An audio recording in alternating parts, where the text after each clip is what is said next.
Hello and welcome. I'm Amritanshu Rai and you're watching Law of the Land on Sabha TV. Today we bring to you the Supreme Court judgment which upholds the right of the senior citizen to deny children property if they are not supported by them. To discuss the issue, I have with me Madhvi Devan, advocate in the Supreme Court, and Anupma Datta, Director Policy Research, Helpage India Foundation. Now for the headlines.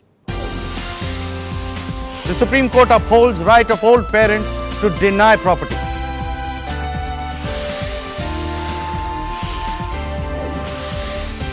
The Maintenance and Welfare of Parents Act empowers senior citizens to take back their property.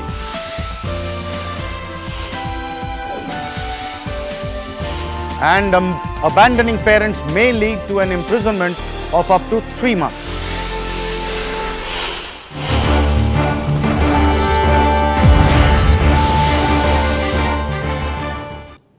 It is now within the right of the parent to deny his heirs any share in his property if he or she is not taken care of by them. The Supreme Court has upheld the right of old parents to deny property to his or her son or daughter on the ground that they did not carry out their duty of caring for them. All the parent needs to do is execute a will with 2 witnesses.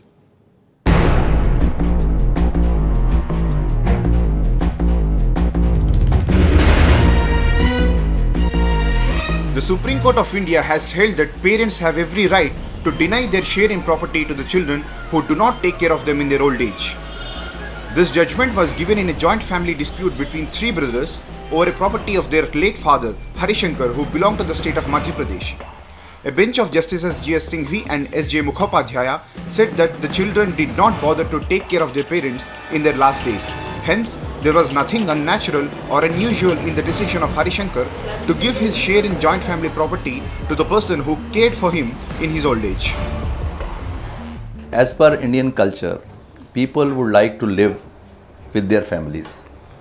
Despite the changes happening in the society because of industrialization, modernization and globalization, 88% of the elderly in India, they are still living with their families. Now, when a person feels that now there is no other way to live, then that person opts for old age home. Let's look at the legal provisions available for the protection of senior citizens in various personal laws. According to the Criminal Procedure Code (CRPC), if any person neglects or refuses to maintain his father or mother, will be liable to a compulsory payment of 500 rupees per month. This provision has been interpreted several times by the Supreme Court in its rulings to make daughters and sons, married or unmarried, equally responsible to maintain their parents. According to the Hindu Adoption and Maintenance Act, every Hindu son or daughter is under obligation to maintain aged or ill parents and also provide a monthly compensation in case of negligence by the children, which will be defined by the status of the children. The Muslim personal law Shariat mandates a son to take care of his parents in their old age, even though they are not economically well off. The Hanafi law extends this to even grandparents and gives them the right to claim maintenance from grandchildren even if they can live on their own. Muslim law extends this duty of parental care to daughters if they have the ability to do so. The Christians and Parsis have no personal laws providing for maintenance for parents. Parents who wish to seek maintenance will have to apply under the provisions of the Criminal Procedure Code. Basically, under CRPC also there was a provision under section 125 which also take care of old age people also. Basically, it was between husband and wife and the children, but one of the provision was to take care of the old age people also, and it was obligatory for the children, for the sons and daughters to take care of old parents. There has been a considerable increase in property disputes arising out of parents disenfranchising their heirs on the ground of not being looked after. There has also been an increase in the number of senior citizens being abandoned by their children. Aware of the problem, the government made a national policy to strengthen senior citizens' legitimate place in society, to help older people to live last phase of their life with purpose, dignity and peace. Despite the legal provisions like CRPC and various religions' personal laws protecting these older parents, state governments will have to focus on their care. There are many states left out with this lack of parental care in their states. Until this happens, there will be no change in the parental care in this country. With camera person Virender, Rajkamal, Rajya Sabha TV. The Supreme Court said in the judgment that any person of ordinary prudence would have adopted the same course and would not have given anything to the ungrateful children from his or her share in the property. The word ungrateful children, does it stand true in today's times? Yes, of course, it's a very material world and therefore there are lots of ungrateful children. But see, I think it's if we're talking about the legislation, the new legislation, it's a well-intentioned law. And we do have a lot of problems, there's rampant abuse, neglect of old parents, etc. But, I see a fundamental fallacy with a law that threatens to penalize children for not maintaining their parents or threatening them with jail terms. Because you see, I mean, we're a country, of course, there's love and care cannot be enforced through the law. State policy. Absolutely, and that's something that has to be inculcated through more social awareness and social sensitization. But having said that, just look at the fallacy in our country. We do not have a law which mandates or which requires us, I mean, it boils down to this, that when it comes to having children, there is no threshold requirement. That is, you don't need to prove that you are either morally or financially or physically or intellectually capable of taking care of your children. And yet, there is a reciprocal obligation. And pausing there, you see, this seems to presume, it proceeds on this fallacy that by virtue of bringing forth children into society, that I have acquired some kind of sort of old age insurance or an enforceable right. Ma'am, the point on ungrateful children, I want to again split it. Have the cases been so huge so as to actually mandate a state policy on it? And how relevant is that? Well, I would say that this is more in the realm of morality than law, but law is also required because law is an enabling sort of arrangement. If there is an elderly person who's left on the street high and dry, and cases are not far and few between, you'll be surprised to know the numbers. And we ourselves, because we run this helpline, in a city like Chennai, we had a major problem because Chennai General Hospital has a geriatric wing, and people would bring their old mother or father, leave them at the doorstep saying that I'm just going to talk to the doctor, and just leave them there. And then the police just didn't know what to do with them. So they obviously approached an agency which they knew works for elderly. They would bring those older people to us, and we also, because at that point we were not running any old age home or respite care centers, we really had to depend on the goodwill of other institutions. Any indication? So how do you deal with that situation? You have to have a law. You think the Supreme Court judgment over the years has actually led to the strengthening of certain basic maintenance issues of senior citizens? No, I think a judgment in a one-off case really cannot change the mindset of people. I think what we need is a lot more social sensitization, perhaps starting with children, on the importance of older people, of grandparents, of what they provide us with, about the kind of care that they may need in their later years. We need all of that. And we need also to start telling parents who have probably not become senior citizens yet, that you have to start planning also for your, just as you plan for your children, you plan for your future, you also plan for your senior citizenship. Yes. Exercising, even if you view it in the clinical sense, that okay, if you're not taking care of me, I'll deprive you of my property. Let's approach it from that point of view. Even implement, or let's say exercising that, it's a given. Even exercising that, is that a problem? Very difficult to answer that question. It will of course vary from person to person, city to city. You see, this country is a very huge subcontinent. It's very difficult for me to generalize. But I would say that there are a lot of myths about aging, and there are a lot of myths about older people. You'll be surprised to know that in this country, 88% of the people have to earn a living till they die. It's not that they want dependence as a right. It's not about that. this legislation is not saying that I have a right, because I'm 60, I have a right over my child. It's not saying that. It's just saying that if I cannot take care of myself, when You take care of me. You take care of me, you are under obligation. This is human relation. Reciprocity is the basis of human relationship.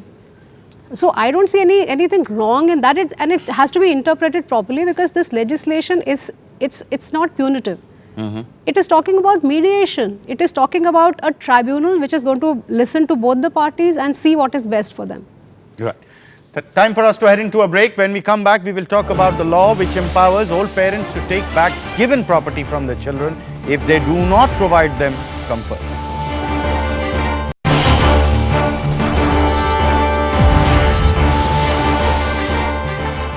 Welcome back. The Maintenance and Welfare of Parents Law gives all the senior citizens a right to take back their property which has been transferred or gifted to their children if they fail to provide them support. The law also gives the tribunal a power to declare this transaction as influenced and cancel it. Abandoning parents can lead to imprisonment up to 3 months.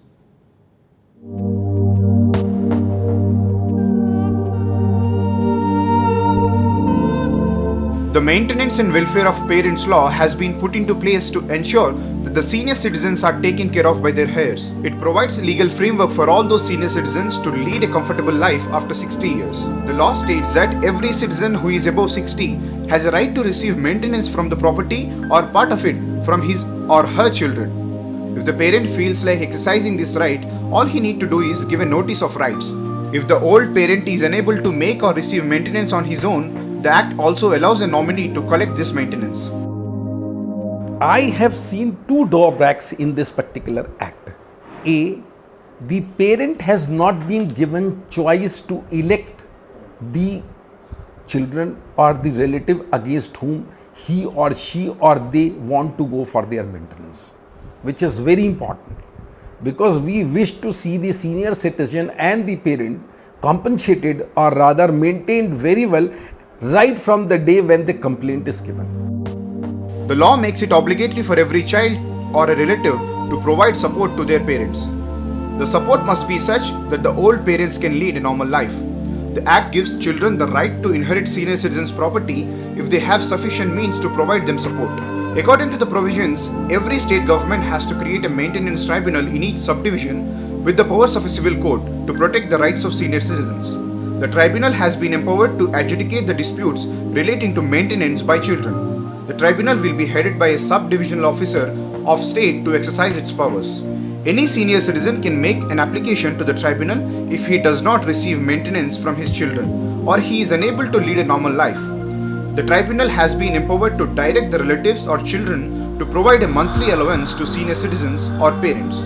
Any person who leaves older parents with an intention to abandon them will be punishable with an imprisonment up to 3 months or a fine up to ₹5,000 or both. All such offences not defined in Code of Criminal Procedure will be cognizable and bailable under this law. The child or relative who receives the order from the tribunal must start disposing the maintenance allowance within a month as specified by the tribunal.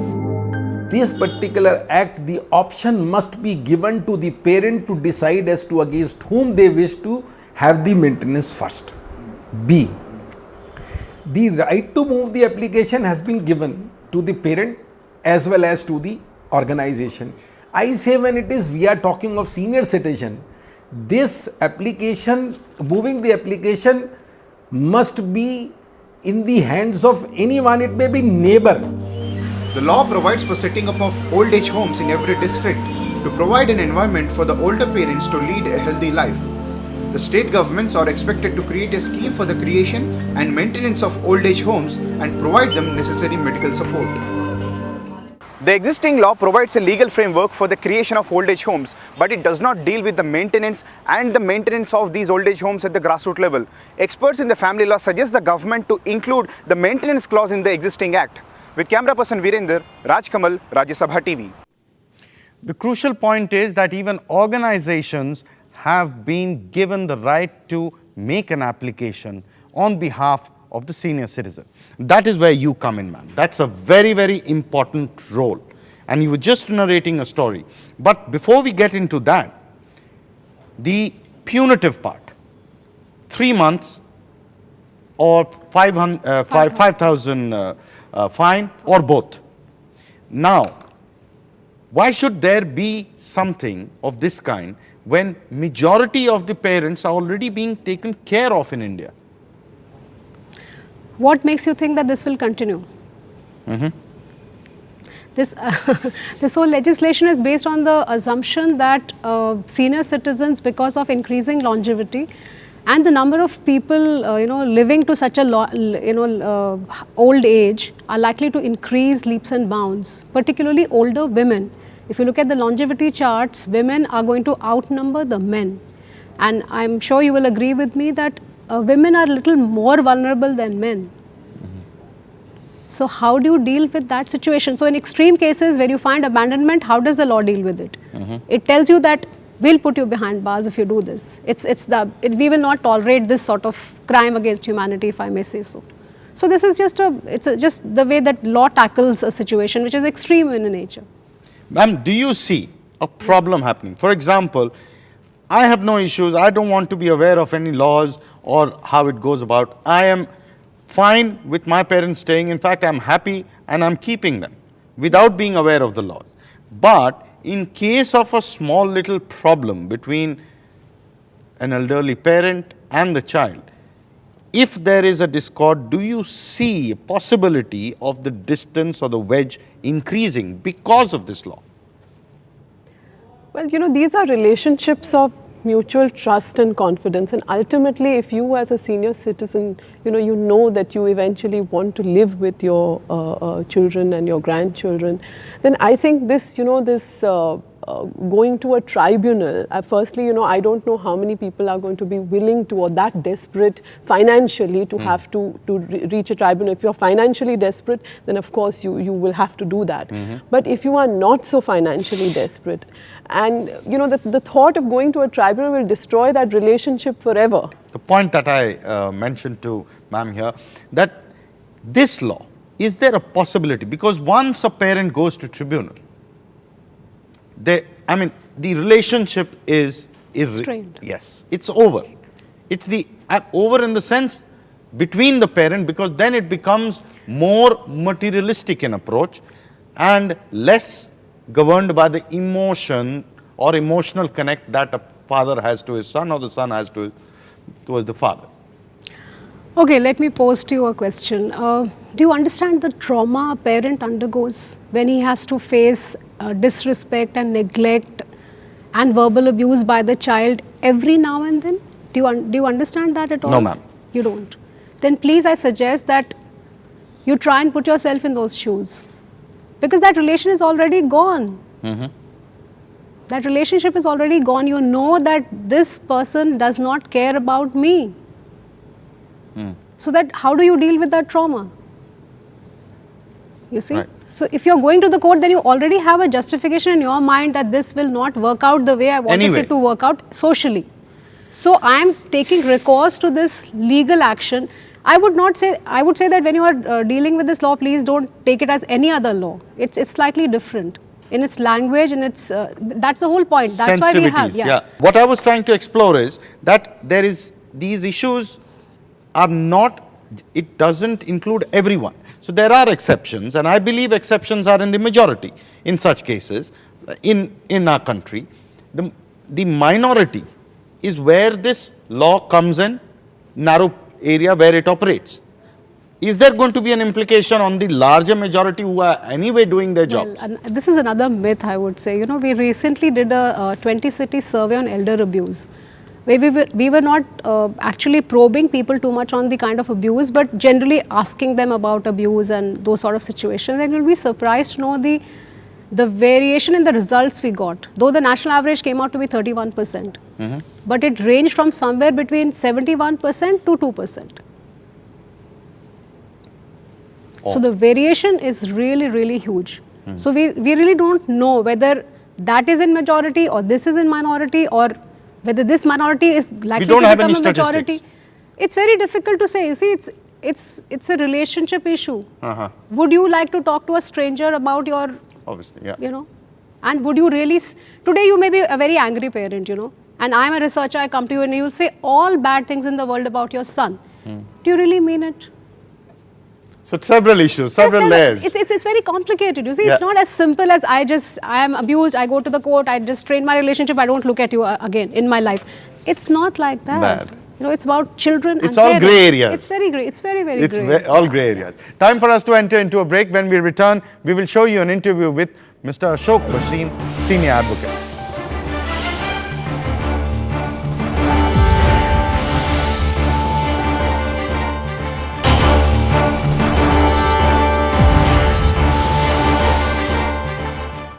Welcome back. My colleague Rajkamal Rao spoke to senior advocate Ashok Bhasin and tried to get his perspective on the issue. Sir, you have seen several cases in your experience.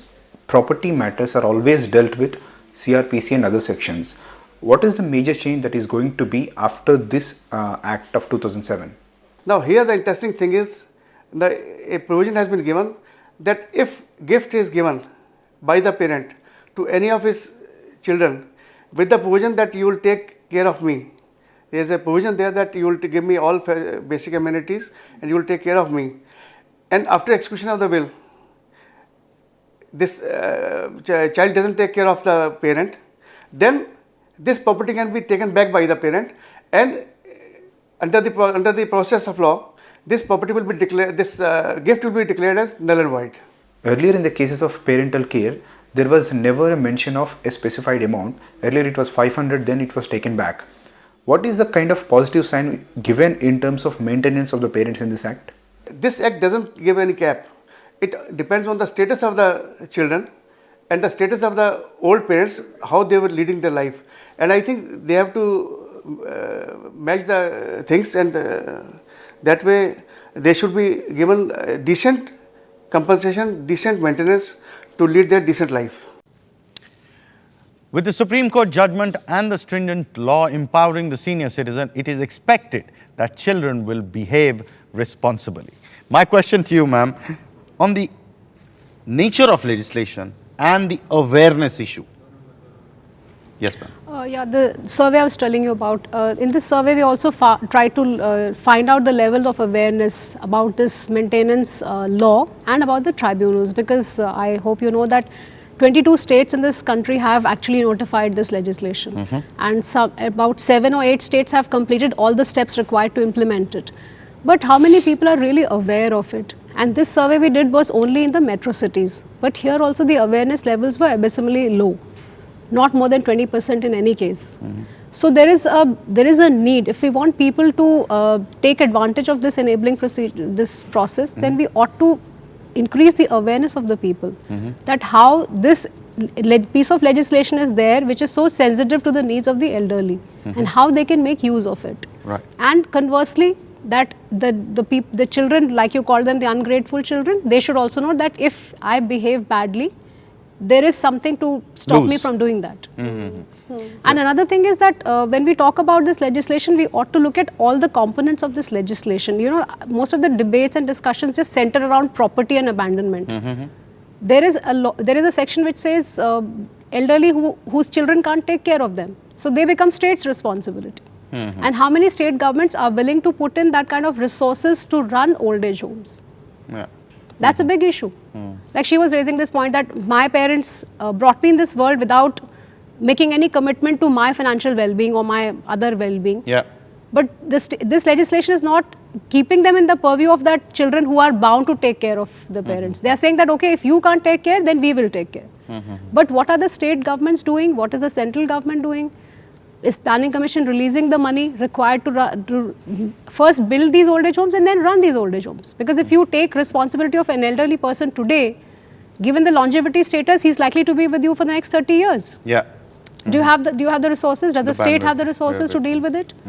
And also the other provisions in the legislation, like, you know, medical facilities.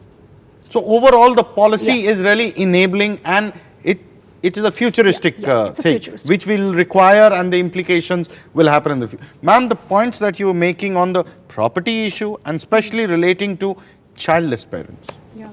But on the property issue, of course, I think, particularly the head of the family must make sure that,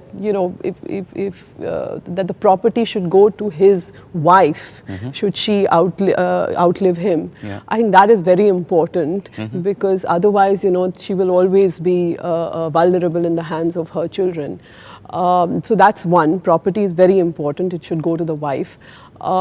Secondly, as far as childless people are concerned, this act seems to provide that a relative, that is, say, a niece or a nephew, if he or she is likely to inherit the property, then the obligation would be on them to maintain.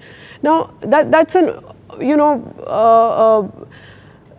say if I'm a childless person and I want to give my property away in charity, I don't want to give it to a niece or a nephew. Am I not entitled to any maintenance? And here, it's the state which has completely abdicated responsibility. In any other country, you would have some kind of social security for the elderly. Here, you have completely put it on the children, and otherwise the option is go to an old age home, to which there is, there may be a sort of stigma involved in that you're a complete, you're infirm and completely abandoned by the rest of the world, and therefore you have gone to an, the state has to also provide some form of social security, some kind of assurance to old people, because we're going to have a larger and larger percentage of people who are going to fall in this category of senior citizens. Yes, ma'am. Thank you very much for joining us on this show, ma'am. That's all we have time for. It's time for us to end the show. You can email your suggestions and comments to law.rstv@gmail.com. You can also watch our shows on the YouTube. We'll be back with a new issue and a new episode. Keep watching Rajya Sabha TV.